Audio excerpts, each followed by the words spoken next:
நேற்று ரொம்ப போர் அடித்தது, எதாவது மூவி பார்க்கலாமேன்னு ரொம்ப நாள் ஆச்சுன்னு வசீகரா மூவி பார்த்துட்ருந்தேன். அப்போது அதில் தளபதி சாம்பார் இட்லி ஆர்டர் பண்ணுவார்.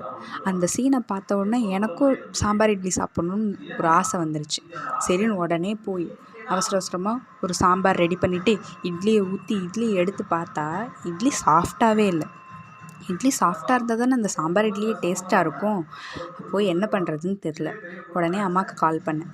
அம்மாட்ட கால் பண்ணி, அம்மா இட்லி இப்படி ஹார்டாக இருக்குது, என்ன பண்ணுறதுன்னு சொல்லி கேட்டேன். அப்போது அம்மா சொன்னாங்க, முதல்ல நீ யூஸ் பண்ணுற சோடாப்பு நல்ல உப்பாக இருக்கணும். அந்த சோடாப்பு நல்லா இருந்தால் இட்லி நார்மலாகவே நல்லா வரும். அப்படி சோடாப்பு நல்லா இருந்து உனக்கு இட்லி சாஃப்டாக வரலைன்னா அவுலை எடுத்து அதை நல்லா வாஷ் பண்ணிவிட்டு ஒரு 1 மினிட் ஆர் 2 மினிட் அந்த வாட்டரில் போட்டு வச்சுட்டு அதை எடுத்து அரைச்சி அந்த மாவோடு மிக்ஸ் பண்ணிவிட்டு இட்லி ஊற்றிப்பார் அப்படின்னு சொன்னாங்க. அதே மாதிரி நானும் ட்ரை பண்ணி பார்த்தேன். இட்லி ரொம்ப சாஃப்டாக வந்தது. அதனால் நீங்களும் இந்த டிப்பை ட்ரை பண்ணி பார்த்துட்டு எப்படி இருந்துச்சுன்னு சொல்லுங்கள்.